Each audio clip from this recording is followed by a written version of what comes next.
সুপ্রিয় ভিউয়ার্স, আসসালামু আলাইকুম। আজকে আমি আপনাদের সাথে শেয়ার করব পুঁই শাক দিয়ে মিষ্টি কুমড়া রান্নার একটি রেসিপি।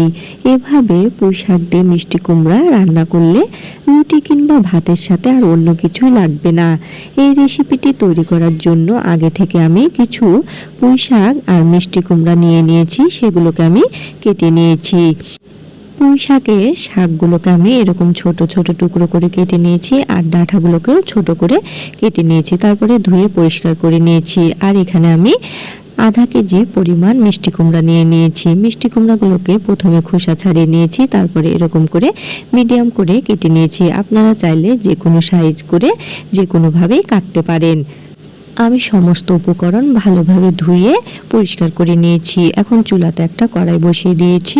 কড়াইতে আমি কেটে রাখা মিষ্টি কুমড়াগুলো দিয়ে দিলাম। এরপরে আমি কেটে রাখা পুঁইগুলো কড়াইতে দিয়ে দিলাম। কড়াইতে এগুলো দেওয়ার পর এখন আমি মশলাগুলো এর সাথে অ্যাড করব।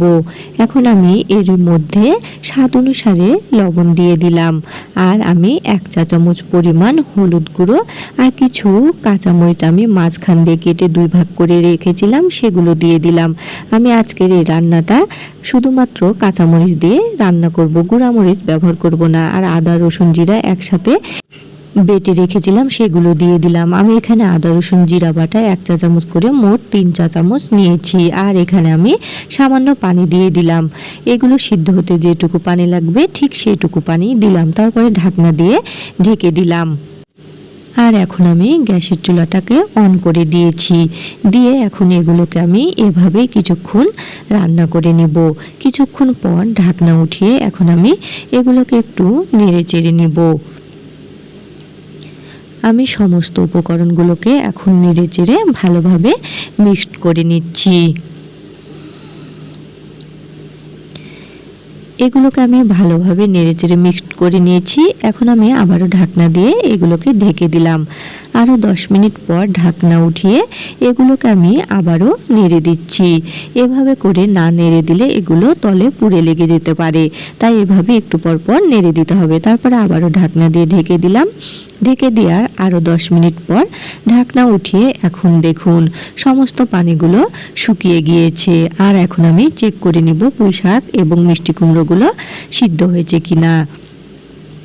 আমি চেক করে নিয়েছি, পুঁই শাকগুলো সিদ্ধ হয়ে গিয়েছে আর মিষ্টি কুমড়োগুলো সিদ্ধ হয়ে গিয়েছে। এগুলোকে আমি একটা বাটিতে উঠিয়ে নিয়েছি। আর চুলাতে আবারও কড়াই বসিয়ে দিয়ে কিছুটা রান্নার তেল দিয়ে দিলাম। তেলটা যখন একটু গরম হলো তখন আমি কিছু রসুন থেতো করে নিয়েছিলাম, সেগুলো দিয়ে দিলাম। আর কিছু পেঁয়াজ কেটে রেখেছিলাম, সেগুলো দিয়ে দিলাম।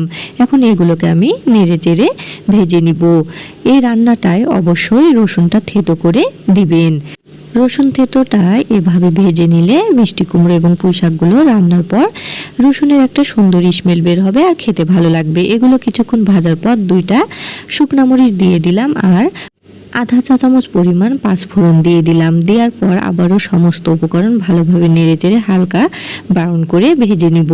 এই রান্নাটায় পাঁচফোড়ন দিলেও একটা পাঁচফোড়ন থেকে সুন্দর গন্ধ বের হয় আর রান্নার পর তরকারিটা খেতে খুব ভালো লাগে। এখন দেখুন সমস্ত উপকরণ আমার হালকা ব্রাউন কালার করে ভাজা হয়ে গিয়েছে। এখন আমি মিষ্টি কুমড়া আর পুঁই শাকগুলো এর মধ্যে দিয়ে দিলাম। দেওয়ার পর এগুলোকে এখন আমি নেড়েচেড়ে রান্না করে নিব। তেলে দেওয়ার পরই এগুলোকে নামিয়ে নেবেন না, 2 মিনিট ধরে এগুলোকে এভাবে নেড়েচেড়ে নেবেন। এভাবে নেড়েচেড়ে নিলে শাকে আর কিছু পানি থাকলে সেটাও শুকিয়ে যাবে আর পুঁই শাক আর মিষ্টি কুমড়োগুলো খুব সুন্দরভাবে রান্না হয়ে যাবে। 2 মিনিট ধরে এভাবে আমি নেড়েচেড়ে রান্না করে নিয়েছি। এখন রান্নাটা হয়ে গিয়েছে। এখন আমি একটা বাটিতে এগুলোকে সার্ভ করেছি। দেখুন কি অসাধারণ পুঁই শাক দিয়ে মিষ্টি কুমড়া রান্না হয়েছে। এই পুঁই শাক আর মিষ্টি কুমড়া রুটি কিংবা ভাতের সাথে জাস্ট জমে যাবে। ভিডিওটি ভালো লাগলে বেশি বেশি লাইক, কমেন্ট এবং শেয়ার করবেন। সবাই ভালো থাকবেন। আজ এ পর্যন্তই। আল্লাহ হাফেজ।